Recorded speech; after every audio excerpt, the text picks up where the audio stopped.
Seja bem-vindo ao 5º Congresso Internacional de Tecnologia na Educação.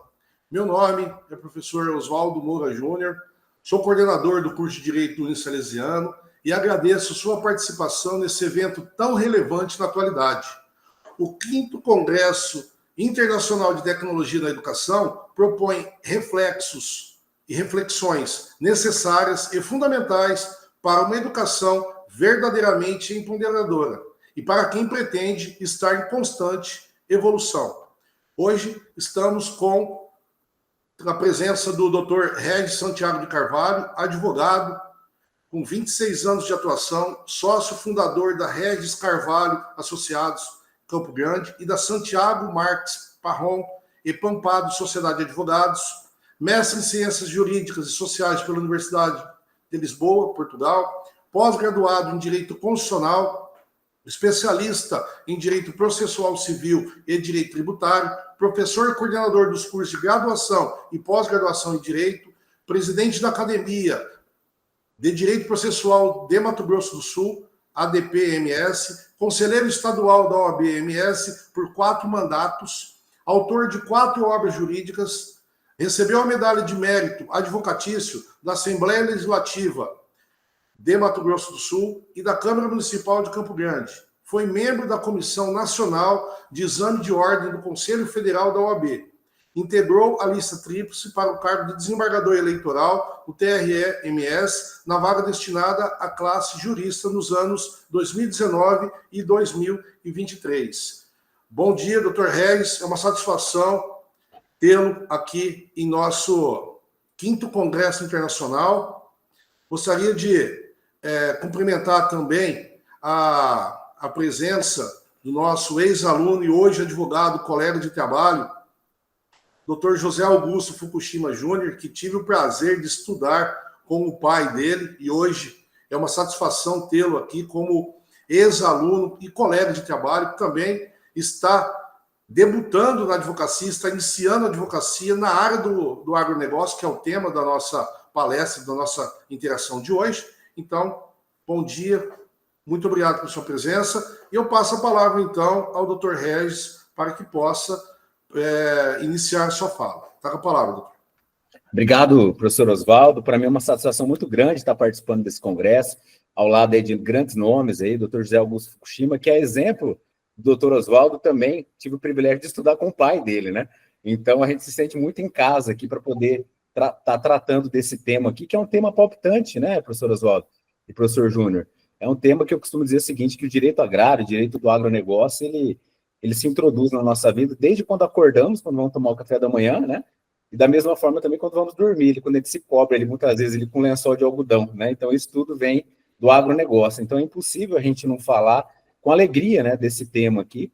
E eu procurei trazer aqui hoje, então, professor Oswaldo, até atendendo a sua solicitação, né, tentar trazer alguns temas relevantes aqui dessa área do direito agrário, do agronegócio, principalmente para aqueles que pretendem, né, doutor Júnior, iniciar aí nesse segmento, porque realmente é uma legislação tudo muito particularizada, né, ela é muito especializada, e o advogado, então, tem que estar atento. Então, eu vou tentar trazer ao longo da minha exposição aí, até alguns temas práticos aí de atuação, realmente, para a gente despertar o interesse dos nossos alunos aí, daqueles que pretendem atuar na área no futuro. Então, agradeço desde já a oportunidade. Eu gostaria aqui de fazer o compartilhamento de tela, mas não está trocando para eles, olha, acho que tem que ser aqui mesmo. Aí, pronto. Vamos lá. Aí eu trouxe aqui, basicamente, aqui alguns números, né? Então, eu falei um pouquinho aqui do agronegócio, né? Então, o que eu disse aqui, né? Que o agronegócio hoje ele representa cerca de 1/4% do PIB da economia nacional. Então, isso demonstra aí o valor e o montante que é envolvido nessa modalidade de operação, né? Da mesma forma, a gente mostra aqui também, da mesma forma, né, da mesma forma como vem essa questão do volume que é negociado em torno dessa modalidade de operação, a gente mostra também que a inadimplência tem crescido, né, ao longo dos anos aí, e essa taxa, apenas no ano de 2024 aí, ela cresceu mais ou menos aí 7,6%, né, o nível de endividamento desses produtores rurais. E aí esses dados mostram, então, esse crescente aumento, né, do número de inadimplentes em relação a esse tipo de operação. E aí eu trago aqui, né, mas o que é esse tal de agronegócio? Né? O que vem a ser direito do agronegócio? Né? Eu trouxe aqui algum conceito bem básico, que é um ramo de direito, né, especializado, que engloba todo o conjunto de normas e princípios e regulamentações que envolvem toda a cadeia produtiva agroindustrial. Então, não é tão somente a questão da agricultura e da pecuária que é tratada quando a gente fala em agronegócio. Então, o direito do agronegócio, ele engloba, por exemplo, desde contratos bancários, crédito rural, questões ambientais, questões trabalhistas, relações internacionais e também tributação, né? Então, na verdade, o direito do agronegócio, ele tem diversos sub-ramos aí que permitem a atuação nesse segmento, né? Eu trouxe aqui também, até para os nossos alunos aí que nos assistem, né, algumas legislações que eu entendo que são de pertinência aí, que realmente se aprofundem em relação ao estudo do tema, né? Estatuto da Terra, né, porque a gente, pelo menos, né, professor Oswaldo, a gente não viu nada disso, né? A faculdade não tem uma cadeira, né, nesse sentido, né? Então, o Estatuto da Terra, o decreto que regulamenta parte do Estatuto da Terra, que é o decreto 59.566 de 66, o decreto-lei 167 de 67, que trata e regulamenta os títulos de crédito rural, a Lei 4829 de 65, que trata especificamente da questão dos financiamentos, né, para o agronegócio, e por fim, que eu costumo dizer que é o nosso livro de cabeceira, para aqueles que querem atuar realmente no segmento aí, das operações de crédito rural, o Manual de Crédito Rural, né, que é onde vai estar disciplinada aí toda a regulamentação pertinente. E aí já a gente introduzindo efetivamente em relação ao tema, né, a gente costuma dizer o seguinte, justamente por se tratar de uma legislação específica, né, toda particularizada, ela tem já uma proteção especial do Estado no tocante a esse tipo de financiamento, já que nós estamos falando aqui do crédito rural, né? Então, toda a interpretação normativa naquilo que tange a questão do financiamento agrícola, do financiamento pecuário, ele deve ser enxergado, né, esse mecanismo, toda essa normatização, ela deve ser enxergada sempre à luz da função social do contrato. Então, quando a gente vai fazer uma interpretação de um contrato à luz do direito do agronegócio, isso tem que ser interpretado à luz da função social do contrato, né? E aí eu digo aqui, então, o seguinte, né? Principalmente a partir aí da Constituição de 88, né, que trouxe aí o princípio da dignidade da pessoa humana, dentre outros princípios, né? O agronegócio, também o contrato, né?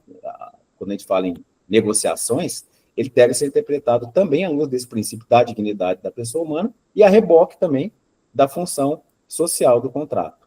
Eu trago aqui alguns normativos, o artigo 2035 do Código Civil, né, especialmente lá no parágrafo único, ele diz o seguinte, ó, nenhuma convenção prevalecerá se contrariar preceitos de ordem pública, tais como estabelecidos por esse código, para assegurar a função social da propriedade e dos contratos, né? Então, aquele conceito que nós tínhamos antigo já, né, nos nossos bancos de faculdade, de que o contrato faz lei entre as partes, né, pacta sunt servanda, etc., quando você fala aí de negociações em torno do direito agrário, do direito do agronegócio, né, a gente tem que enxergar isso com uma visão diferente, uma visão mais moderna. Então, não existe aí uma ampla possibilidade de negociação. Essa possibilidade de negociação entre as partes, ela deve ser feita à luz da legislação que regulamenta esse tipo de contrato, né? Muito bem. Aí trago aqui alguns outros elementos, o artigo 422 também, que fala da questão da probidade, da boa-fé, o 423, né, que fala da interpretação mais favorável ao aderente, e os contratos que a gente faz aí de financiamento para o agronegócio são contratos efetivamente de adesão, né? O que é um contrato de adesão, né, para aqueles que estão iniciando nos bancos de faculdade? É aquele contrato que já vem pronto, né? Aquele contrato formulário, né? Ele já vem pronto e a parte só adere àquela modalidade de contratação. E aí trago, então, aqui também um conceito do professor Bandeira de Mello, né, quando ele fala que hoje, então, a força obrigatória dos contratos, ela deve ser interpretada não sob o aspecto da livre possibilidade de convenção entre as partes, mas também com base no dirigismo estatal. Então, o Estado está muito presente, né, em relação a essas modalidades de operação, especialmente quando a gente fala aí de crédito rural. E aí também, no mesmo sentido aí, a doutrina do professor Pablo Stoso Gagliano, né, que diz também, que trata também da questão da função social, da boa-fé objetiva, nessa modalidade de operação. O que a gente extrai de tudo isso, então, professor Oswaldo, professor Júnior?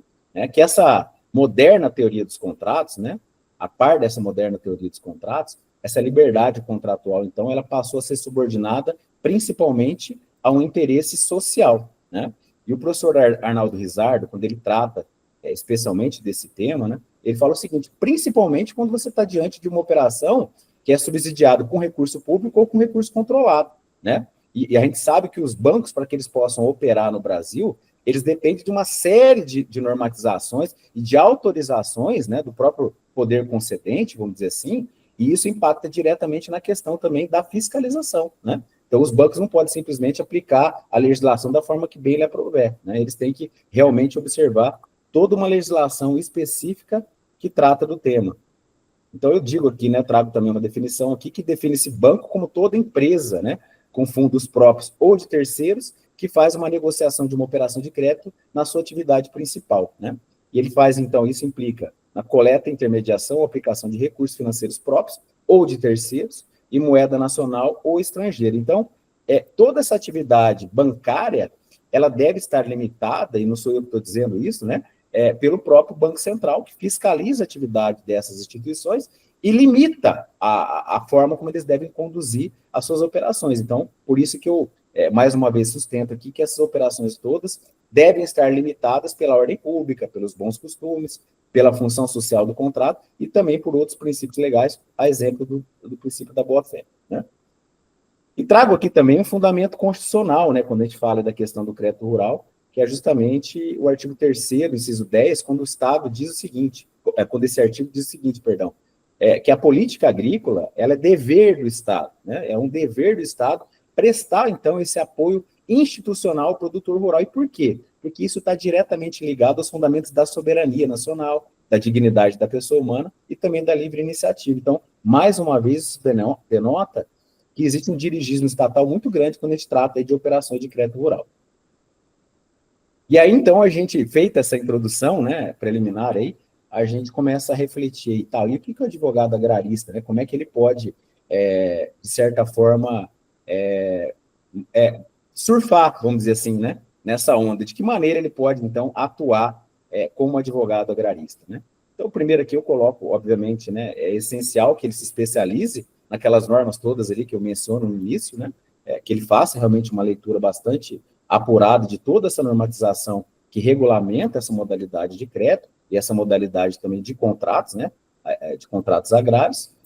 E, obviamente, e agora falando um pouquinho aqui já da questão do crédito rural, o crédito rural ele foi decidido por uma lei de 1965, né, e depois foi regulamentado por uma legislação de 66. O que a gente extrai disso?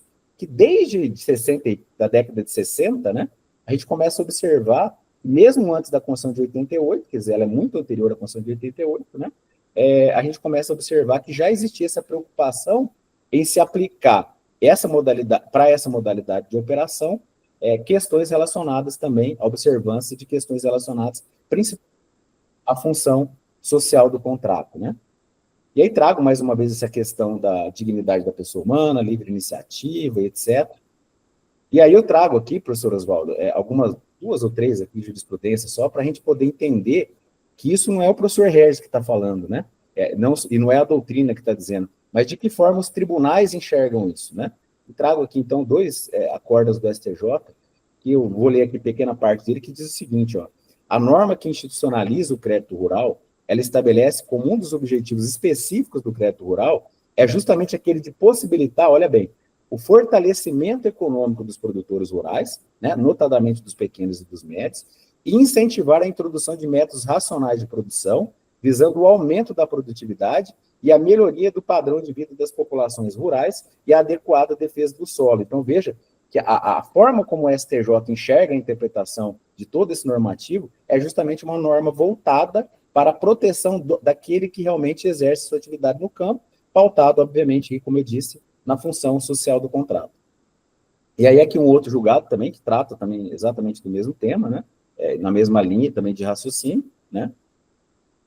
E em relação também aqui aos contratos de contratos agrários, né, esse julgado também do STJ, de relatoria do ministro Ricardo Velas Boas Cueva, onde ele diz que o contrato agrário, né, ele trata de imperativos de ordem pública, né, o que determina, então, sua interpretação de acordo com um regramento específico. Então, por isso que essa legislação, ela é toda uma legislação pautada num dirigismo estatal assim escancarado, né? Não basta simplesmente as partes colocar o que bem lhe aproverem, sem observar, então, a legislação de regência.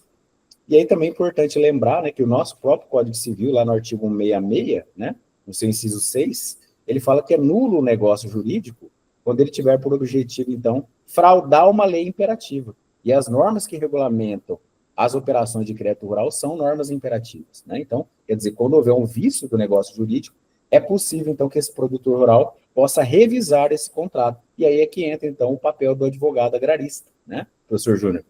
A gente, enquanto advogado agrarista, acaba observando ou identificando quais as nulidades que, eventualmente, se afiguram nessa modalidade de operação, para que a gente possa, então, estar questionando esse tipo de contrato.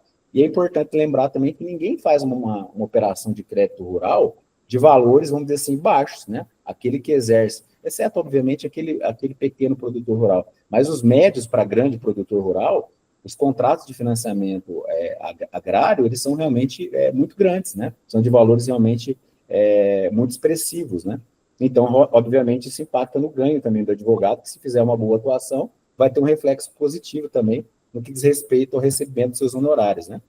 E aí eu digo aqui, então, que o crédito rural, para que ele é? Ele é um crédito rural. O crédito rural ele é destinado, então, ao financiamento, né, dos produtores rurais na sua própria atividade. E ele se subdivide aí, né, em crédito de custeio, que é para cobrir aquelas despesas normais dos ciclos produtivos, crédito de investimento, crédito de comercialização e crédito de industrialização. Então, são as 4 modalidades aí de crédito, né, que vão impactar diretamente na cadeia produtiva do produtor, desde o custeio, como eu disse, até a industrialização da produção, né? E aí eu digo aqui, então, que como eu falei lá no início, né, essa normatização do crédito rural, ela vem de uma legislação de 1965, né? E é uma legislação que ela é fiscalizada, essa atividade toda de oferecimento de crédito, né? Ela é fiscalizada, todo o processo ele é fiscalizado pelo Banco Central, e é ele, então, que dá essas diretrizes, né, do que pode ou não efetivamente ser cobrado nessa modalidade de operação. E aí, então, a gente entra nas questões aí mais práticas, né? O que pode ou não ser cobrado numa operação de crédito rural, né? Ou você que nos assiste, né, fique atento a isso. Você acaba até criando, de certa forma, professor Oswaldo, depois de um período, até um olhar clínico, né? Então, você pega ali, só para aqueles que nos ouvem entendam, né? Você pega aí uma cédula de crédito rural, por exemplo, que é um instrumento jurídico que normatiza, né, ou que instrumentaliza uma operação de crédito dessa natureza, é um título de crédito, né? Então, você pega ali uma cédula de crédito rural, e aí você pega a cédula de crédito rural e você vai olhar lá diretamente ali no tópico que trata da cobrança de juro remuneratório. Aí você vai dizer, bom, vamos ver se isso aqui está adequado, né, conforme a legislação. E aí a gente observa muitas vezes, né, que os bancos não observam realmente aquele limite legal. E qual que é esse limite legal de cobrança de juro remuneratório quando eu falo de uma operação de crédito rural? Esse limite é de 12% ao ano. Vejam que é uma taxa subsidiada, né, um financiamento subsidiado. Então, diferentemente do que a gente vê naquelas tomadas de empréstimo comuns, né, por exemplo, para aquisição aí de um veículo ou mesmo de uma geladeira, né, de um eletrodoméstico, a taxa de juros para essa modalidade de operação, dada a sua especificidade, ela é toda diferenciada, ela é sempre num valor, num percentual menor do que aqueles que são aplicados em outras modalidades de operação, né? Da mesma forma, a gente olha lá a questão do acréscimo do juro de mora. Então, aquele produtor rural que eventualmente tenha se tornado inadimplente, né? O que ele pode, o que pode ser exigido dele, além daquelas taxas que já foram cobradas? Pode ser exigido taxa, um acréscimo, né, de juro de mora aí, de no máximo 1% ao ano. E o que a gente mais vê aqui no dia a dia, né, a cobrança de taxa de juro moratório de 1% ao mês, né? Então, vejam como que isso impacta diretamente aí na cobrança dessas dívidas, né? Então, essa é uma observação, né? Outro ponto aqui que eu trago aqui também alguns julgados do próprio STJ, que dizem exatamente isso, né? Que o Conselho Monetário Nacional, por meio do item 1 do Manual de Crédito Rural, autorizou que as partes em cédulas de crédito rural com recursos não controlados pactuem livremente as taxas de juros. Mas esse livremente não é bem assim, né? Foi como eu disse lá no início da minha fala. Livremente observada a legislação, né? E aí ele complementa, tal como determina o artigo 5º do Decreto 67 de 67. De modo que, isso diz dentro do STJ, né? Não havendo limite estabelecido pelo CNM, né, porque o Conselho Monetário Nacional ele tem que normatizar isso, mas não havendo essa regulamentação, essa taxa de juros ela não pode ultrapassar esse limite legal que eu disse aí, que é de 12% ao ano. Então, imaginem vocês aí numa atuação prática profissional, né, aquele produtor rural do qual foi exigido aí, por exemplo, uma taxa de juros de 20 e tantos por cento ao ano, o quanto que você pode reduzir do valor dessa dívida, né? A redução realmente ela é muito exponencial, né? E aí trago aqui outros julgados também no mesmo sentido, né, que falam dessa questão do limitador de 12% ao ano em relação aos juros remuneratórios, né, com base aí na própria jurisprudência do STJ, né? E digo aqui também o seguinte, ó, e aí aqui já é uma dica mais prática, né? Coloco aqui crédito rural, dicas importantes.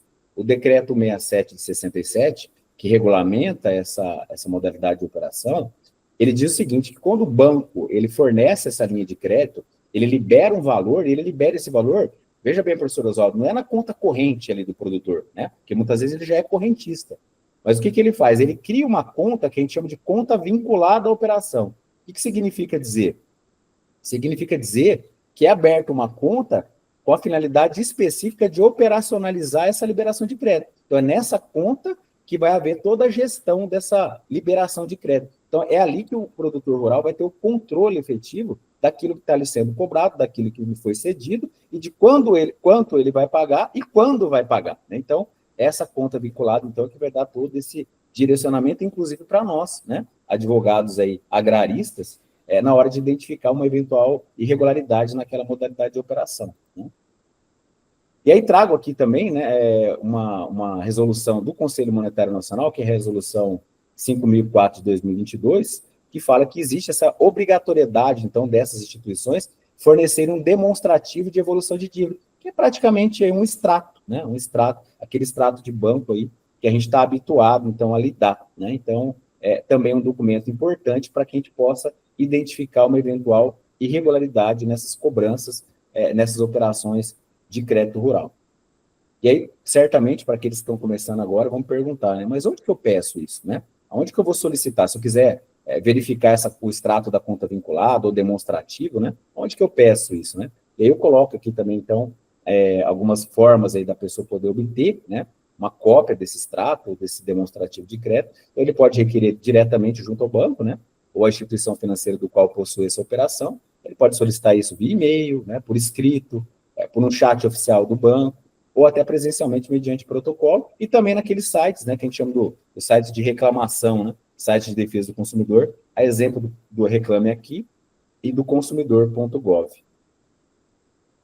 E aí, o que acontece se houver algum indício de irregularidade, né? Bom, eu olhei lá o meu extrato, o professor Harris falou que o banco não pode cobrar mais de 12% ao ano de juro remuneratório, também não pode cobrar mais de 1% ao ano de juro moratório, e aí eu identifiquei que na minha operação está acima disso, né? O que eu faço? Para quem que eu posso, de quem que eu posso me socorrer? Eu posso tanto fazer uma queixa, uma reclamação direta no site do Banco Central, e eu trago aqui, então, os mecanismos aqui de acesso, né?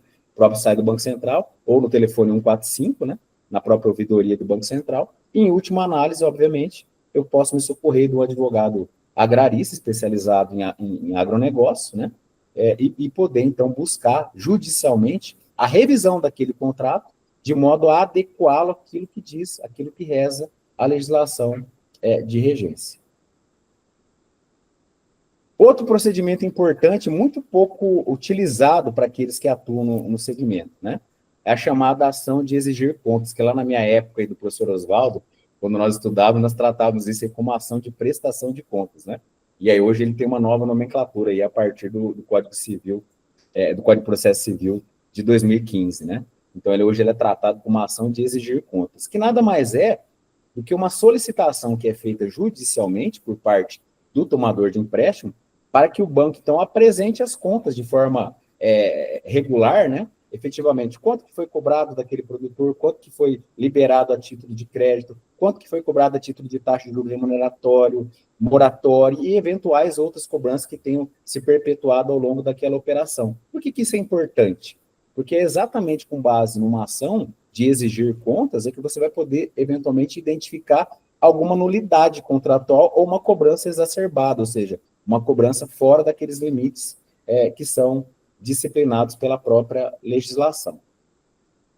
Outro elemento importante também para aqueles que pretendem atuar nessa área.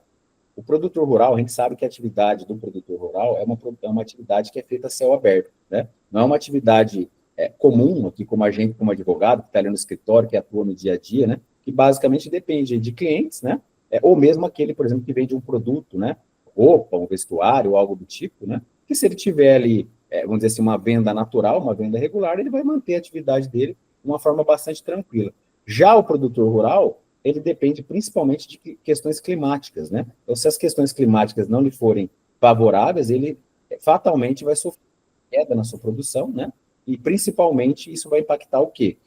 Na safra dele diretamente, na produção dele, e obviamente também no inadimplemento contratual, porque se ele não colher bem, né? Ou se ele não comercializar o produto dele com valor, né, razoável, ele vai se tornar também inadimplente em relação àqueles pagamentos. E aí surge então uma luz no fim do túnel, daqueles que realmente fizeram essa modalidade de operação, que é o que nós chamamos, o professor Júnior sabe bem disso, do alongamento de dívidas rurais, né? O que é o alongamento de dívidas rurais, né? Para aqueles que estão nos assistindo aí.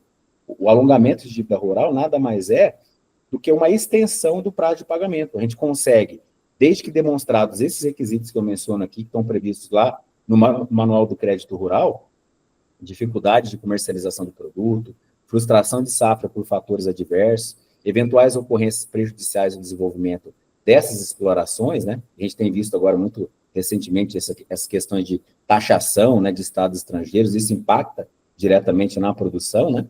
Então, demonstrados esses requisitos, esse produtor rural, veja bem, ele tem o direito, não é uma faculdade da instituição financeira, ele tem o direito de exigir o alongamento da sua operação. E o que é o alongamento dessa operação? Como eu disse, é estender o cronograma de pagamento dele, né?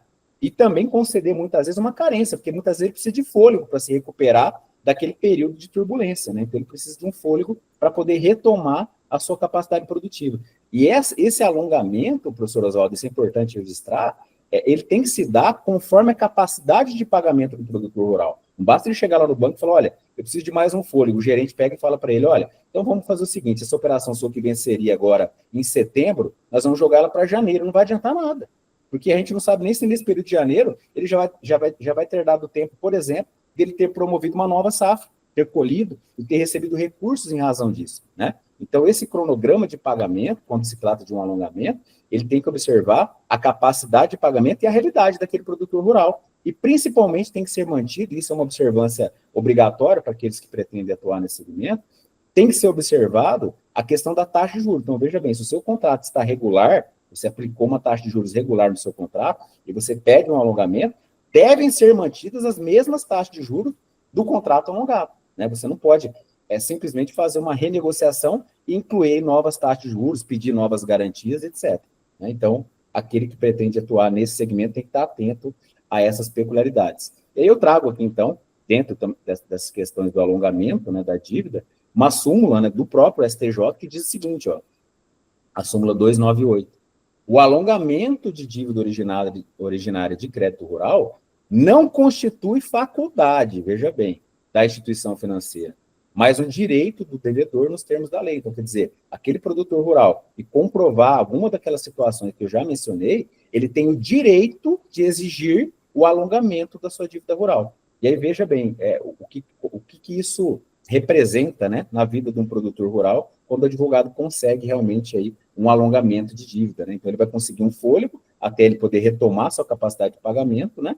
E, obviamente, então, isso não vai impactar aí numa perda, por exemplo, de propriedade, especialmente naquelas operações em que ele deu, muitas vezes, o imóvel dele, a propriedade dele, em garantia, né? E hoje em dia isso é bastante comum. Outro ponto aqui também que eu trago nessa questão ainda em relação ao alongamento, né?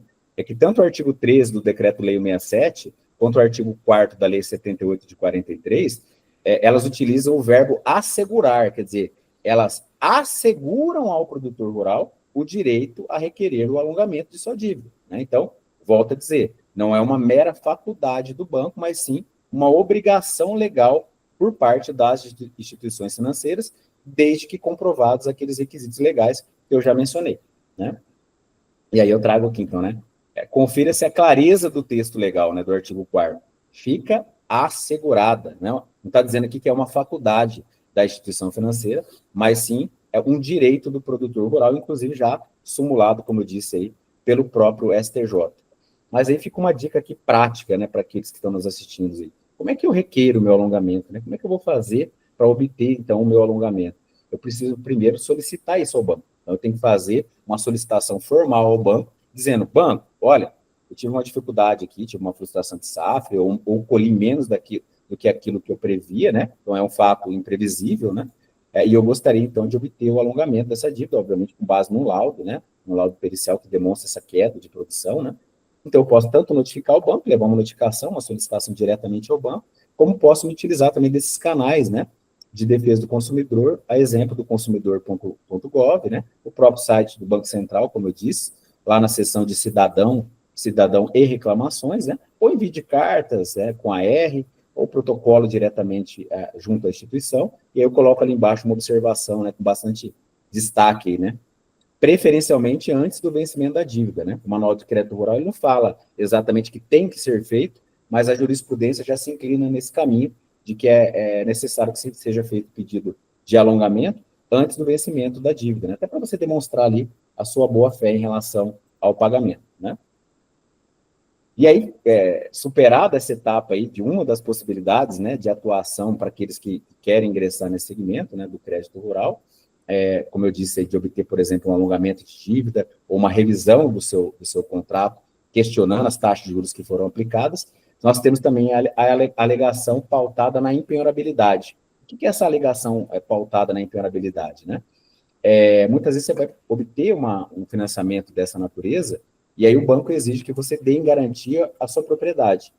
Mas, principalmente quando se trata de um pequeno ou de um médio produtor rural, se porventura ele tenha dado a sua propriedade, que é considerada uma pequena propriedade rural, em garantia, o entendimento hoje pacífico, tanto da doutrina quanto da jurisprudência, é no sentido da nulidade dessa garantia. Então, quer dizer, aquele produtor que deu aquele imóvel em garantia daquela operação, e esse imóvel foi considerado um imóvel, uma pequena propriedade rural, que é explorada ali pela família, ele é absolutamente empenhorável. Então, essa cláusula, onde o próprio produtor rural deu em garantia, por exigência do banco, a sua pequena propriedade rural, ela é nula de pleno direito. Então, veja bem, isso acontece muito aqui com a gente, professor Oswaldo, principalmente com aquele pequeno e médio produtor, quando ele já não vê mais uma luz no fim do túnel, né? Ele fala, ó, doutor, eu não tenho mais como realmente pagar e o banco também não me concedeu o alongamento. E, além de tudo, eu estou sofrendo uma execução aqui onde eu corro o risco de perder o meu imóvel. E aí você fala para ele, não, pera lá, pelo menos a sua propriedade rural nós vamos garantir, nós vamos assegurar. Por quê? Porque ela é absolutamente impiorável nos termos da lei, né? Então, a gente consegue, então, nulificar, né, conseguir obter judicialmente a decretação da nulidade desse tipo de garantia por se tratar de uma pequena propriedade rural. E aí as perguntas que sempre surgem, né, quando a gente faz esse tipo de debate, mas o que é uma pequena propriedade rural? Pequena propriedade rural, à luz da legislação, é aquela que tem apenas, e eu trago aqui, né, também alguns fundamentos jurídicos, né, tanto constitucionais como infraconstitucionais, né, CPC, artigo 833, no inciso 8º, né, a própria Constituição Federal no artigo 5º, inciso 26, né, e o Código Civil no artigo 1712 tratam dessa questão da impenhorabilidade. Mas voltando, o que é uma pequena propriedade rural? Quando eu for falar de pequena propriedade rural. Pequena propriedade rural, para aqueles que nos assistem, é aquela que dispõe de apenas 4 módulos fiscais. E como é que eu sei que a minha propriedade rural tem ou não 4 módulos fiscais para eu poder levantar essa tese, né? E aí eu respondo aqui, né? Que a leitura conjugada da Constituição e do Código Civil diz que pequena propriedade rural é justamente aquela que tem apenas 4 módulos fiscais. 4 módulos fiscais. Aqui foi. E aí, como que eu vou saber, então, se a minha propriedade se enquadra nessa proteção legal, né? Para aqueles interessados que quiserem fazer um teste aí depois, entra no site da Embrapa, por exemplo, porque esses 4 módulos fiscais, eles são variáveis, professor Oswaldo, conforme a localidade da propriedade, onde se localiza aquela propriedade. Então, você entrando nesse site que eu disponibilizo aí, você coloca lá a cidade onde se localiza a sua propriedade, e ali ela vai dar, então, o tamanho do módulo fiscal, e você multiplica isso por 4, se tiver dentro desse parâmetro, você pode exercer uma defesa técnica que lhe assegure, então, a decretação, a declaração de impenhorabilidade dessa pequena propriedade rural, de modo, então, a livrar o patrimônio do seu cliente, produtor rural, desse tipo de execução, né, ou de penhora. E aí eu trago aqui alguns julgados do STJ que demonstram exatamente isso, né, que fala que é impenhorável, ainda, veja bem, ainda que dada pelos proprietários em garantia hipotecária para financiamento de atividade produtiva. Então, a orientação do STJ ela já é bastante pacífica nesse sentido, né? E aí, já me dirigindo aí para o final, até para não nos cansá-los, né? Eu trato um pouquinho, que também eu disse lá no início, né, que grande parte dessas operações de crédito rural, né, do financiamento da atividade do produtor rural, ela é instrumentalizada por um documento, né, por um título de crédito, que nós chamamos de cédula de crédito rural, né? Então, o banco libera um empréstimo, né, com garantia ou não, então ela pode ser uma cédula rural pignoratícia ou hipotecária, quando tem uma garantia real, né? Mas também, muitas vezes, ela é instrumentalizada através da chamada cédula de produto rural. A cédula do produto rural, basicamente, é o seguinte, se fornece uma determinada, ou o próprio produto, né, ou mesmo dinheiro para que seja aplicado na produção agrícola, né, ou pecuária, e aí, então, parte daquela produção ela fica dada em garantia para pagamento daquela operação. Então, você paga com a sua própria produção, né? Essa é a característica essencial de uma cédula de produto rural, por isso que se fala produto, né? Você dá o próprio produto para pagamento daquela operação. E essa cédula de produto rural, ela é disciplinada por essa legislação aqui, que é a Lei 8929 de 94, que institui a cédula de produto rural e dá outras providências, né? E veja bem o que ela fala lá no artigo 3º D, né? Ela diz o seguinte, ó, a CPR, que é a cédula de produto rural, poderá ser negociada, olha bem, desde que, é condição sine qua non, registrada ou depositada em entidade autorizada pelo Banco Central. E o que a gente mais vê aqui, professor Oswaldo, é que essas empresas que atuam com esse tipo, com essa modalidade de operação de crédito, através de uma cédula de produto rural, muitas vezes elas executam um produtor rural, apresentam aquela cédula de produto rural, mas essa cédula não está registrada, como determina a legislação própria. O que acontece? O que isso impacta em relação a esse título? Aí eu trago aqui a resolução do Conselho Monetário Nacional 4870 de 2020, que também fala dessa necessidade de registro dessa cédula de produto rural. Trago ainda a resolução 4927 de 2021, que na mesma linha de raciocínio exige que essa cédula de produto rural seja registrada para que ela tenha validade, né? E concluo aqui, né? Então, assim, as CPRs com valor referencial acima de R$50 mil, veja bem, não é que elas podem, elas devem ser registradas em entidades autorizadas pelo Banco Central, a exemplo da B3, da CERC e outras, dentro de 30 dias úteis após a emissão ou aditamento da CPR. E qual que é o objetivo disso, né? É trazer mais transparência e segurança ao mercado de crédito rural, até porque ele é um título circulável, né? Então você pode ceder esse título para terceiro. Então, para que haja uma segurança jurídica maior, essa linha de crédito ela tem que ser registrada. Esse título de crédito tem que ser registrado. E eu trago aqui, então, uma doutrina, né, do Fran Martins, dizendo que o formalismo, né, é um fator preponderante para a existência do título de crédito, e sem ele não terão eficácia os demais princípios próprios do título de crédito. Mas respondendo o meu questionamento ali inicial, né, mas o que acontece, então, se eu não registrar a minha cédula de produto rural? Nós sabemos, aí, desde o estudante que nos ouve, que está no início ainda da graduação, para aqueles também já estão quase que concluindo a graduação, nós sabemos que para requisitos de validade ou eficácia do título executivo, nós temos que ter 3 requisitos, né? Exigibilidade, liquidez, né? Que o título seja certo, líquido e exigível, né? Então, certeza, liquidez e exigibilidade. E o que acontece, então, se, por exemplo, uma cédula de produto rural não tiver sido registrada, como determina a lei? Esse título de crédito ele não é exigível, porque ele não obedece um formalismo previsto numa legislação específica.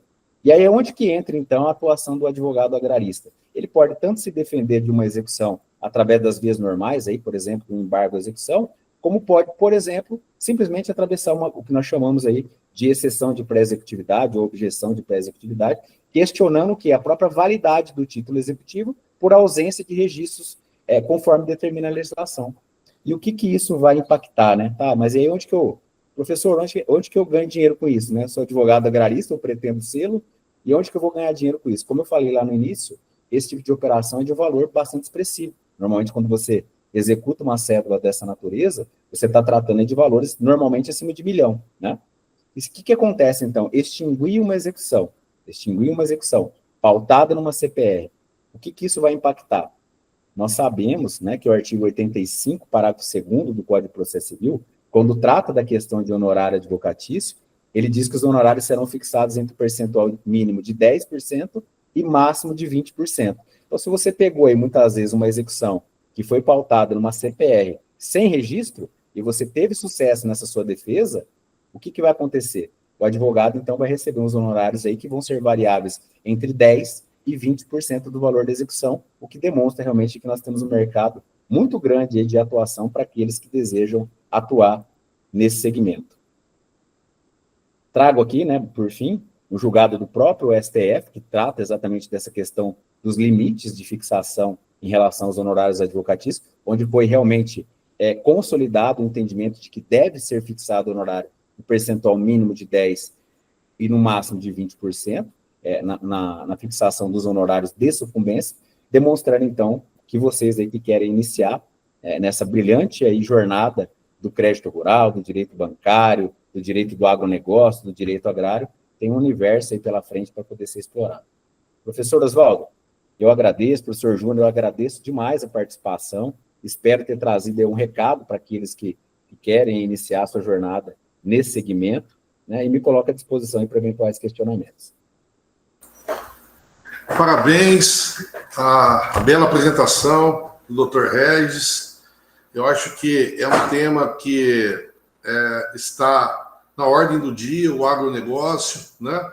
E eu acho que os alunos que estão assistindo, até os profissionais do direito também que estão assistindo, é muito importante chegar aos bancos universitários, não só aos bancos universitários, mas também à comunidade jurídica também, questões, não só questões que envolvam a legislação processual civil, processual penal, trabalhista, mas também questões que envolvam o agronegócio também. Foi muito importante essa mensagem, essa palestra, esse contato de hoje, né? E aí um questionamento que eu faço, uma pergunta que eu faço, é com relação a toda essa taxatividade de organismo de outro estado estrangeiro, né? Com relação também a toda uma política, sem adentrar em políticas, aqui em ideologias políticas, né? Mas toda uma construção que tem política, burocrática, tudo uma narrativa que foi criada com relação ao agronegócio, né? O agronegócio tem que ser valorizado, o agronegócio, não, ou se não, a agronomia familiar, aquele pequeno produtor e aquele julgado que o doutor projetou, postou aí do STJ, fala muito do pequeno, do médio produtor, mas nós temos que pensar também no grande produtor, que com essa taxatividade está tendo reflexo também, não só com o pequeno, mas com o grande também, e a população também, os produtos que estão chegando. Eu queria saber o que o doutor Regis tem a nos dizer com relação a essa taxatividade, com relação a toda essa narrativa que foi criada, principalmente na mudança de governo, né? Nós saímos do governo e entramos um outro em que a narrativa mudou. O governo trabalhava com o agronegócio em perspectiva mundial e o governo atual também trabalha, sim, mas tem uma perspectiva também mais familiar nesse sentido. Inclusive, nós temos aqui no curso de Direito, aqui no Salesiano, me desculpem, o curso de Engenharia Agronômica, né? E conversando com o coordenador, com alguns engenheiros agrônomos, disseram que tudo isso que está sendo criado, que é criado em relação ao agronegócio, vem a prejudicar tudo aquilo que foi criado durante a história e que está solidificado hoje, porque hoje o Brasil podemos dizer que é um celeiro do mundo aí em termos de agronegócio, né? E nós não podemos perder isso que o Brasil conquistou no decorrer de décadas aí. Hoje está muito forte o agronegócio. Então, queria saber do doutor o que o senhor pensa sobre isso, algumas considerações sobre tudo isso que eu expus. Ok. Muito boa a sua pergunta, agradeço a oportunidade de poder estar debatendo esse tema tão importante aí. Como eu disse lá, né, e os próprios julgados aí, a orientação jurisprudencial denota isso, né? Quando a gente fala em operações de crédito rural, direito agrário, direito do agronegócio, etc., isso deve ser, né, enxergado como uma política de Estado, porque isso tem a ver diretamente com a nossa soberania, né? A gente sabe disso, que países aí que passam por períodos críticos de fome, né, eles podem, inclusive, descambar por uma guerra civil, né? Isso vai impactar diretamente numa questão própria relacionada a emprego, a fuga, né? A gente vê muito isso aqui, e eu estou num estado fronteiriço aqui, o senhor sabe disso, professor Oswaldo, que a gente vê muito aqui, por exemplo, pessoas que são de outros países aqui vizinhos, que vêm realmente para o Brasil em busca de melhores condições de vida, porque o país dele realmente está passando por um período econômico ali muito difícil, né?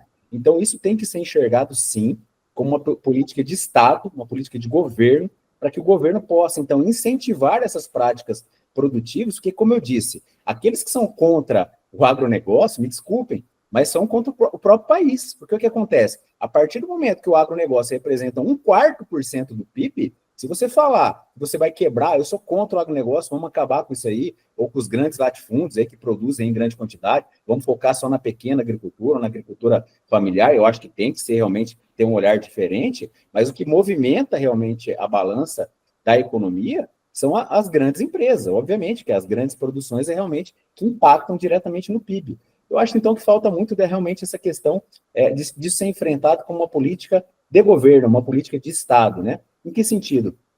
Vamos pegar ali a agricultura familiar, uma agricultura em menor extensão, por exemplo, e direcionar isso para o fornecimento de alimento, por exemplo, para presídios, para escolas, etc., que recebem, né, um número um volume, né, de demandas muito menor, por exemplo, do que a população do modo geral. Quando a gente fala em exploração da agricultura, da pecuária em longa escala, nós estamos falando em exportação, né? Um pequeno produtor rural ali que produz ali sei lá, em 5 hectares, em 3 hectares, não vai exportar, ele não tem nem estrutura para isso, né? Ele não tem nem estrutura para poder exercer essa atividade para fora do país. Então, por isso que eu digo, falta um pouco dessa visão mais de entender a realidade daquele produtor. Se ele é um pequeno produtor, vamos adequá-lo para a sua realidade. Se ele é um grande produtor, né, já com uma empresa estruturada, uma empresa voltada para esse segmento, então vamos tratar esse produtor aí mais como uma política internacional, né, de fazer realmente um incentivo. E muita gente critica também, professor Oswaldo,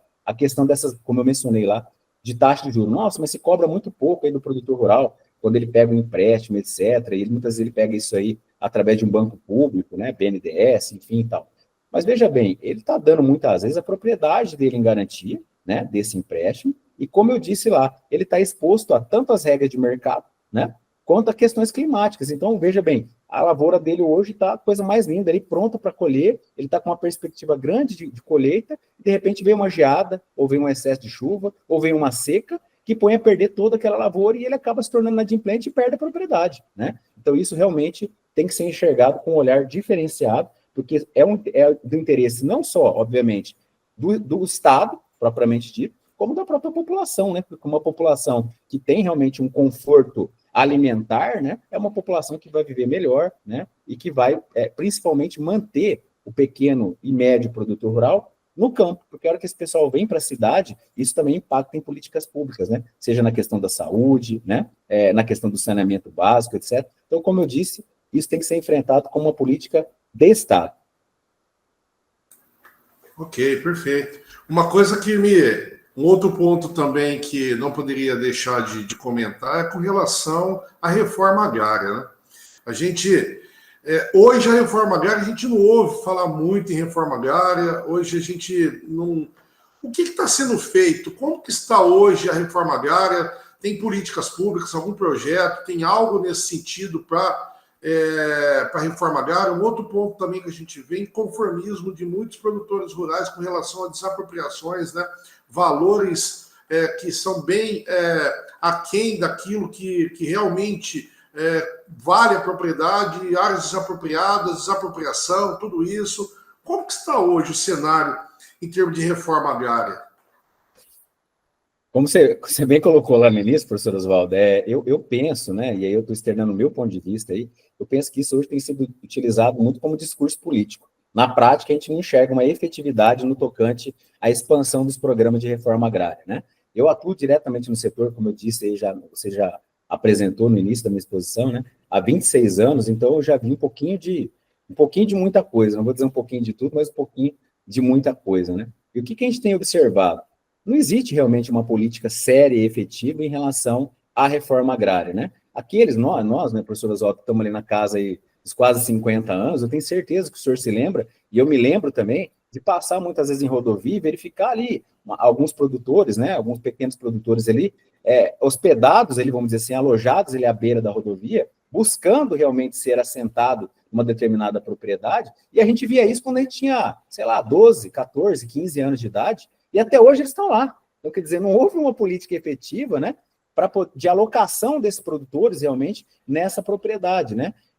Nós temos um caso aqui no escritório específico, até da região de Lins aí, onde é uma desapropriação por reforma agrária, e aí agora olhando sobre a ótica do produtor rural, né, do proprietário rural, que ela iniciou mais ou menos em 1970 e alguma coisa, né, uma desapropriação. E até hoje, obviamente que o proprietário rural na época já faleceu, hoje estão os herdeiros ali no polo passivo dessa demanda, até hoje não receberam nada em relação às indenizações pertinentes à desapropriação. Então, veja que isso precisa realmente ter uma nova política, tanto para o assentado, sob a ótica do assentado, de realmente tornar isso um processo mais ágil, né?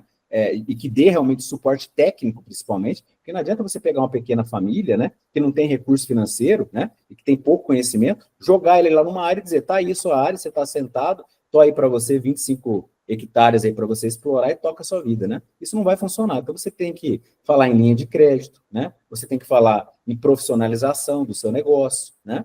Então, acho que falta muito, isso tem sido utilizado de forma muito indevida, aí, mais como discurso político, né? Como realmente uma política séria de Estado, né? Então, a gente tem que enxergar isso aí, tanto sob a ótica, como eu falei ali, daquele que pretende buscar um espaço, né, de atuação no campo, mas também sob a ótica do produtor rural que tem a sua propriedade desapropriada para fins de reforma agrária e, em contrapartida, não recebe o valor da indenização. E agora, né, já que você tocou nesse ponto, nós estamos vendo aí que foi aprovado, já foi aprovado e está sendo objeto de questionamento, inclusive com uma manifestação muito forte do Conselho Federal da OAB, a questão do que eles têm dito aí do calote dos precatórios, né? Vai se mudar toda a sistemática de pagamento dos precatórios, né?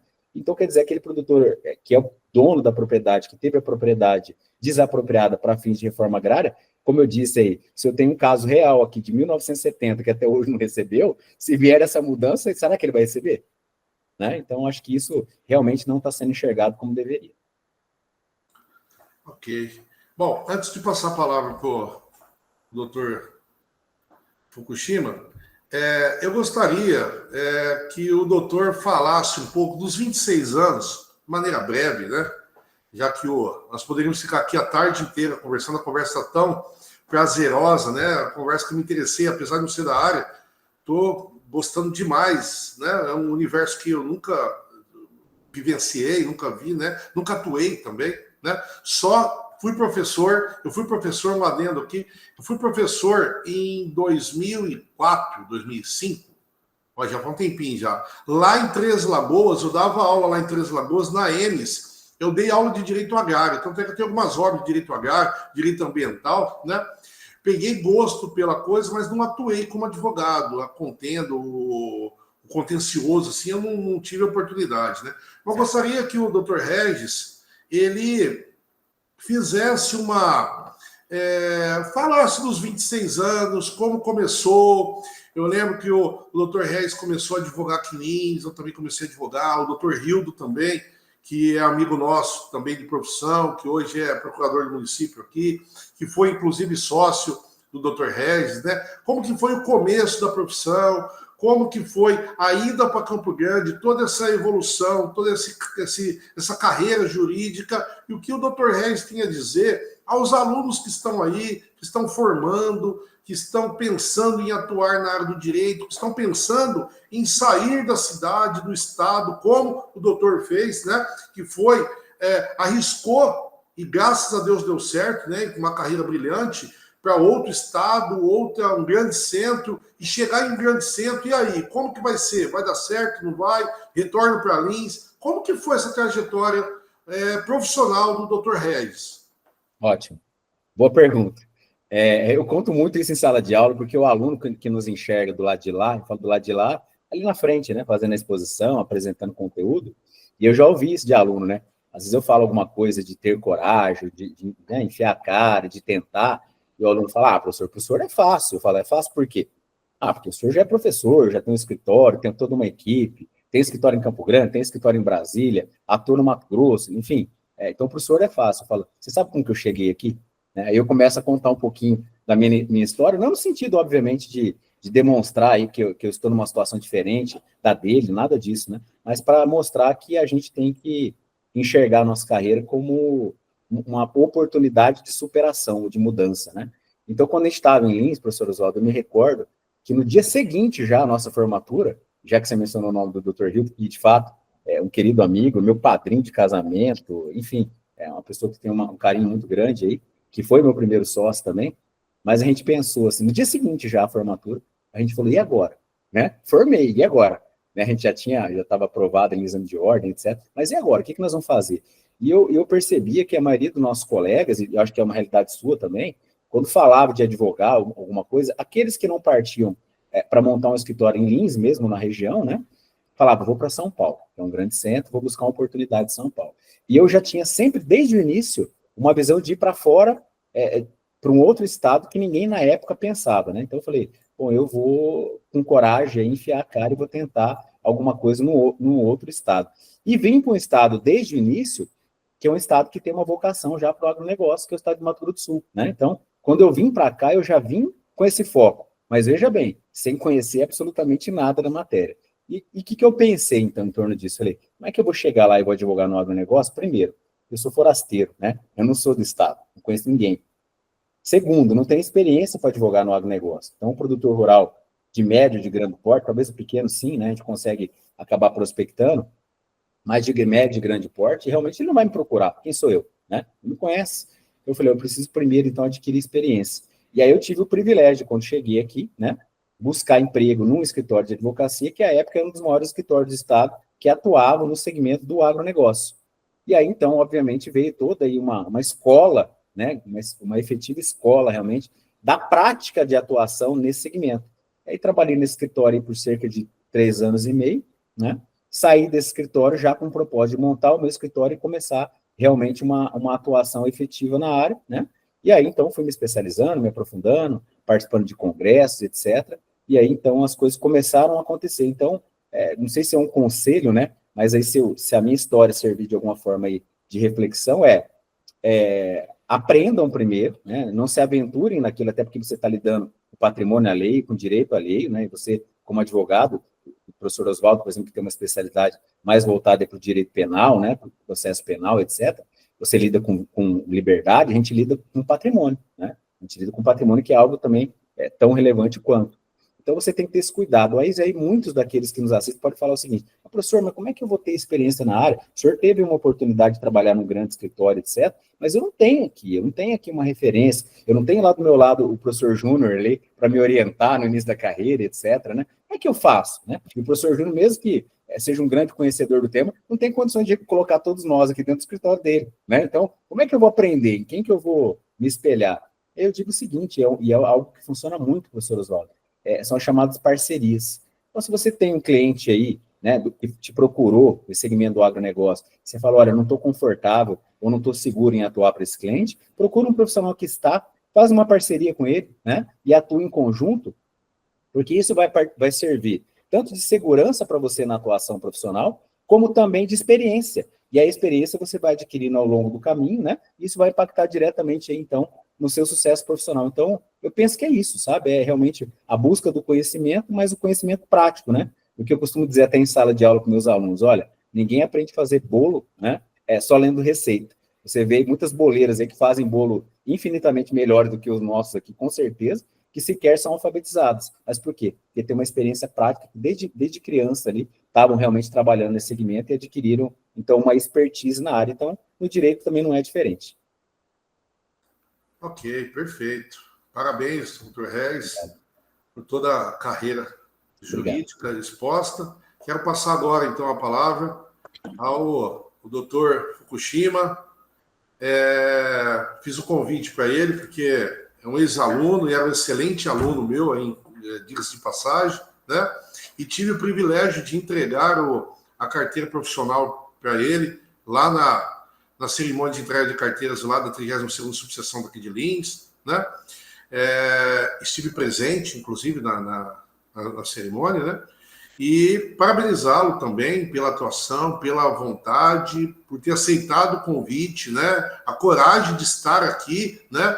Diante de 2 advogados com quase 3 décadas aí de profissão, e ele aceitou o convite. É isso mesmo, é o que o Dr. Regis falou, coragem. E ele teve coragem, coisa que poucos têm. E na profissão tem que ter coragem, porque uma coisa é o treino, outra coisa é o jogo. Treinar na faculdade é uma coisa, jogar numa audiência, estar ali, você é outra coisa. E ele está aí debutando aí de forma brilhante. E eu passo a palavra para ele para que ele possa tecer algumas considerações ao tema, à palestra, falar um pouco também da trajetória dele. Tá com a palavra, Dr. Fukushima. Tudo bem, pessoal? Eu queria primeiro parabenizar o Unisalesiano pelo 5º Congresso Internacional de Tecnologia na Educação, agradecer o colega, professor coordenador, Dr. Oswaldo, e agradecer também e parabenizar pela aula do Dr. Regis. Foi muito bom, doutor. Primeiro, eu queria pedir permissão para vocês para contextualizar como que eu cheguei aqui.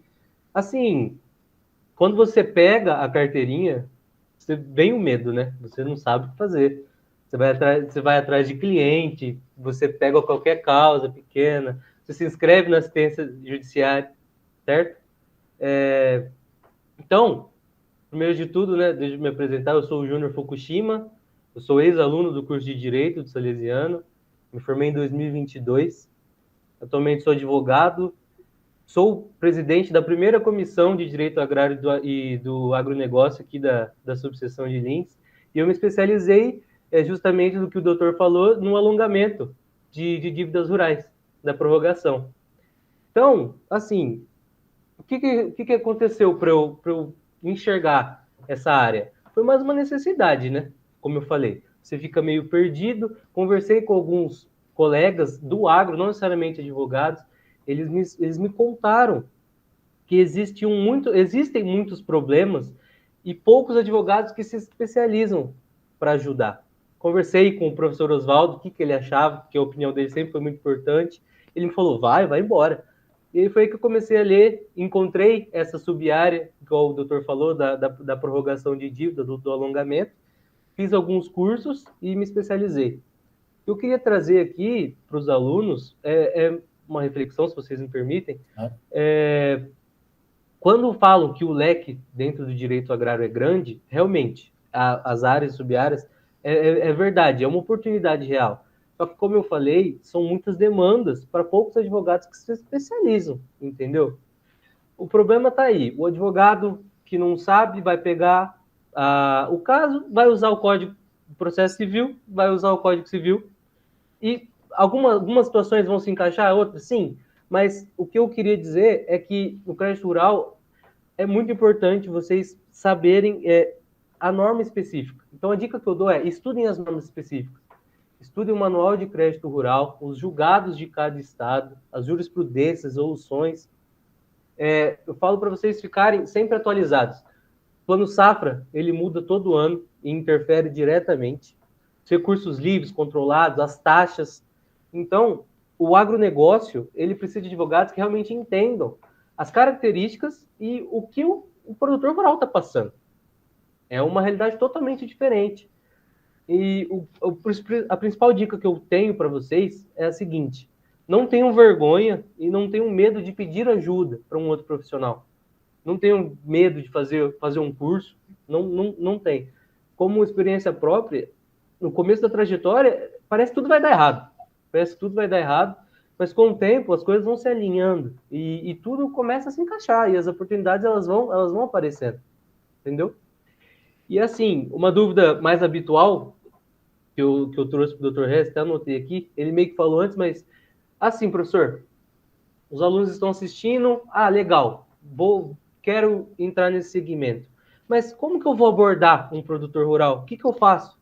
Aonde eu vou? O que eu posso fazer? O nosso marketing, eu sofri muito no começo, porque o nosso marketing a gente não pode bater na casa do fazendeiro lá e falar assim, o senhor está endividado? Primeiro que ele vai dar um soco na minha cara lá, e pronto. Entendeu? Então, assim, porque eu queria conversar, porque quando os alunos, eles tomam essa iniciativa, tá, vou seguir, a primeira coisa que eu falo, e agora? O que eu faço? Como que eu abordo o produtor rural? Então, eu queria que o senhor contasse suas primeiras experiências, assim. Muito obrigado pelo espaço, viu? Obrigado, professor Oswaldo. Obrigado, eu que agradeço. Eu fico feliz de debater, Oswaldo, e conversar. Na verdade, não é um debate, né? E eu falo que isso aqui também não foi uma palestra, né? Eu tentei dar uma visão aí genérica de tudo que envolve, né? A cadeia produtiva, as oportunidades. E eu sou, assim, um entusiasta do direito, então eu sou muito suspeito para falar de qualquer área do direito, né? Eu costumo dizer para os nossos alunos que a gente, quando enxerga, o aluno começa a pesquisar muito quando ele está nos bancos de faculdade, né? E aí ele fala o seguinte, poxa vida, nós somos um país aí que tem praticamente um advogado para cada 50 habitantes, né? Então, é um cálculo que eu vi esses dias, um número, né? E que assusta, né? O que eu respondo para esses alunos? Eu falo, olha, gente, até ontem eu dei uma aula de processo ali, eu dou na cadeira de recursos, né? E eu estava comentando sobre o recurso especial, professor Oswaldo, e aí teve um aluno que falou para mim, a gente estava falando de estatística, eu falei, ó, mais ou menos 14% dos recursos especiais somente que sobem para o STJ. Ele falou, então nem adianta recorrer, tipo assim, eu sei que não vai subir mesmo. Aí minha resposta para ele foi a seguinte, mas eu quero estar entre os 14%, não quero estar entre os 76%, que não conseguiram. Eu quero fazer o meu subir, então eu tenho que ser diferente, né? Só pegando um gancho nisso para responder o questionamento do Dr. Júnior, né?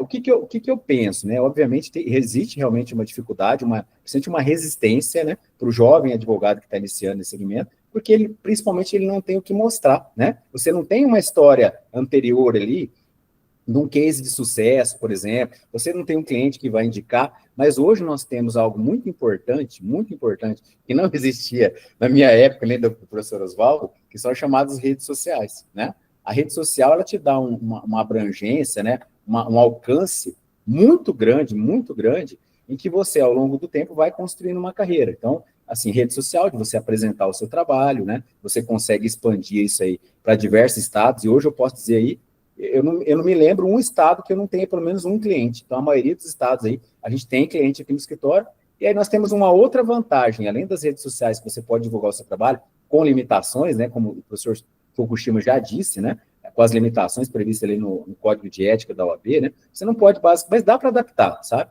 Você não pode dizer diretamente, por exemplo, me procure, me busque, eu posso resolver seu problema, mas você pode apresentar seu trabalho, né, e se colocar à disposição ali. Então, isso vai te dando um certo referencial, uma notoriedade no setor, né?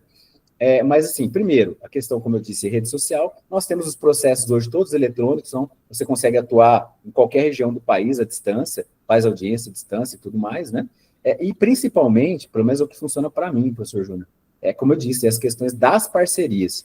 E aí, se eu pudesse dar aí alguma sugestão de parceria, né, para aqueles que estão iniciando, por exemplo, com o engenheiro agrônomo, porque o engenheiro agrônomo está diretamente, ele todo dia na lida do campo, com o produtor rural. E o produtor rural tem uma confiança nele. Se não tivesse, não estaria ali junto, contratado ele para fazer ali aquela atividade, né? Então, quer dizer, um engenheiro agrônomo, um veterinário, um contador que atua no segmento rural, que vai ter já uma carteira de clientes, e você pode dizer para ele, oxe, dá uma força aí, eu estou atuando no setor, eu estou estudando, estou criando realmente uma expertise nessa área aí, vamos tentar fazer uma parceria e tal, me indica aí para os seus clientes, ainda vale muito a pena, principalmente para esse segmento aí, o famoso cartãozinho antigo, né, aquele que você faz de entregar seu cartão, né, se apresentar e etc. E para a gente aqui dá muito certo esse tipo de parceria, né? E se eu puder dizer aí de oportunidade de mercado, se vocês me permitem aqui, 2 experiências aí, Regis, mas tem espaço nesse segmento? Tem muito espaço. Mas é um espaço que você tem que fazer, obviamente, com cautela, porque, como eu disse, você está trabalhando com cifras altas, né, com valores altos, está trabalhando com patrimônio alheio, então você não pode simplesmente entrar numa aventura jurídica, como o professor Fukushima bem disse, aí, tratar isso com base em legislação geral, né, Código Civil, Código de Processo Civil, mas estudar realmente a legislação especial, mas tem muito campo ainda. Eu vou dar um exemplo prático aqui do meu escritório. Nós advogamos aqui para 2 empresas do agronegócio, uma no estado de Mato Grosso e uma no estado de Goiás, que eles têm um corpo jurídico interno próprio, e nós somos contratados para situações mais peculiares, mais específicas, mais complexas, voltadas para o agronegócio. Então, o que o departamento jurídico deles faz ali? Defende as questões trabalhistas, defende as questões, faz um contrato, elabora um contrato, rescinde um contrato, mas quando chega realmente na questão da judicialização de um contrato, ou de uma revisão de uma dívida, ou de um questionamento sobre alongamento, recuperação do produtor rural, etc., eles terceirizam esse trabalho para nós. E é uma empresa, como eu disse lá, são duas empresas grandes, uma de Goiás e uma do Mato Grosso, né? E aí alguém me pergunta, mas deve ser sacrificante, né? Você deve ir para lá direto, isso deixa a gente muito cansado. Eu vou dizer para você que eu tive, acho que 1 ou 2 vezes em cada uma delas. Normalmente a gente faz as reuniões todas à distância, né? Então, hoje em dia, a tecnologia é um grande aliado nesse segmento, né? E aí, por fim, também para concluir aí o raciocínio, eu fui convidado, coisa de uns 3 ou 4 anos, a dar uma aula, né, num módulo de uma pós-graduação em Direito Agrário e do Agronegócio em Tocantins. Então, fui até Palmas para dar uma aula, no final de semana de aula, sexta e sábado ali, para um grupo de advogados, né, porque era numa pós-graduação. E aí eu me recordo, professor Oswaldo, que logo no início, né, eu perguntei, fiz a questão de que cada um se apresentasse e dissesse, olha, por que eu escolhi a pós em agronegócio, de onde eu sou, o que eu faço da vida, etc., e de onde eu sou, principalmente. Eu me recordo que lá pelo 2º ou 3º aluno que se apresentou, uma aluna especificamente, não sei o quê, sou de uma cidade X no Pará. E eu deixei passar. Ela se apresentou, aí passou mais 1 ou 2 alunos, sou de uma cidade Y na Bahia. E aí eu deixei passar. Aí daqui a pouco aquilo me chamou a atenção, eu voltei neles. Eu falei, desculpa, mas há quanto tempo vocês estão aqui em Palmas? Vocês estão falando de Palmas. Eles falaram, não, professor, não estou aqui, eu sou de lá. Eu falei, não, mas agora vocês estão morando aqui. Eles falaram, não, eu sou de lá. Não, mas peraí, o que vocês estão fazendo aqui? Eu vim aqui para pós. Eu falei, vocês estão de brincadeira. Então, um era do Pará e o outro era da Bahia. E os dois estavam indo em Tocantins, em Palmas, Tocantins, em busca de uma pós-graduação em Direito Agrário do Agronegócio. O que isso demonstra para a gente? A escassez de profissional e de especialização na área. Eles estavam em outro estado, um deles lá, esse do Pará, ele andava cerca de 750 quilômetros para chegar até o destino, só para participar de uma pós-graduação em Direito Agrário de Agronegócio. Então, isso denota a importância da especialização e o quanto isso ainda é muito pouco explorado no mercado, né? Existe uma deficiência, uma carência muito grande de profissionais e principalmente de bons profissionais. Então, como eu disse lá, até o tema da nossa palestra de hoje, do nosso debate de hoje aí, né? Mas as oportunidades para o profissional da advocacia, elas estão aí, né? Basta você enfrentar. Isso aí, maravilha, maravilha. Eu acho que foi de enorme valia essa palestra, na verdade, essa interação, né? Essa apresentação muito clara do Dr. Reis com relação ao agronegócio e os questionamentos também aqui, né? É o que eu disse, em razão do tempo, nós vamos ter que encerrar já essa interação, mas eu acho que a gente ficaria aqui por um bom tempo, né? Discutindo. Tem muita. Eu percebi que o agronegócio ele ramifica muito, assim como o direito, né? O Fukushima está trabalhando numa faceta, outro profissional pode trabalhar com outra, outro com desapropriação. Então, é uma sub-área, né, do direito que tem muito aí a crescer. E aqui na nossa região também pode também ser explorado, né? Não como assim nos outros estados como Campo Grande, Mato Grosso, no Mato Grosso mesmo, Mato Grosso do Sul, mas é uma área muito que tem muito a crescer, está crescendo muito, né? E eu espero que essa palestra incentive, né, e surta nos alunos aí essa vontade aí de trabalhar com o agronegócio, que é muito importante em termos de Brasil, né? Bom, eu gostaria de agradecer a presença do Dr. Reis aqui, meu amigo Dr. Reis. Foi um prazer em tê-lo aqui em nossa instituição. Tenho certeza que esse momento que nós tivemos aqui será de enorme valia a todos os participantes que estão aqui assistindo, que vai agregar também muito na vida, não só pessoal como profissional, não só dos alunos, como também dos profissionais do direito que estão assistindo, né? Agradecer também a presença do nosso ex-aluno e advogado, Dr. José Augusto Fukushima Júnior, o Juninho Fukushima para nós, né? E dizer que, em nome do Uni Salesiano, nós agradecemos muito a participação do Dr. Reis e do Dr. Fukushima também, ok? Quero passar a palavra, então, para o Dr. Reis para que faça considerações finais, para que a gente possa encerrar a participação. Bom, eu agradeço mais uma vez a oportunidade, uma oportunidade não só de falar para os alunos, mas de rever grandes amigos e filhos de grandes amigos, né? Para mim foi uma grande surpresa, então eu me senti muito em casa aí, e parabenizo pelo evento, parabenizo o Unisalesiano e agradeço a você, Oswaldo, que é um dileto amigo aí, um amigo irmão, né, pelo convite aí, e desde já aí me coloco à disposição para outros eventos futuros aí que possam surgir. Obrigado. Muito obrigado. O Dr. Regis também está convidado a estar presente aqui, quando estiver aqui por Lins, venha nos convidar, nos prestigiar aqui, o convite está aberto aqui. Venha tomar um café conosco aqui, conhecer as instalações do curso de Direito do Unisalesiano. Assim que estiver em Campo Grande também, com certeza irei visitá-lo. Faz tempo que eu não vou para Campo Grande, mas quando tiver aí a missão salesiana, a mantenedora é de Campo Grande, né? Então sempre os salesianos estão aí, mas oportunamente estaremos aí. Agradeço então a presença de todos. Tenham um bom dia e até uma próxima.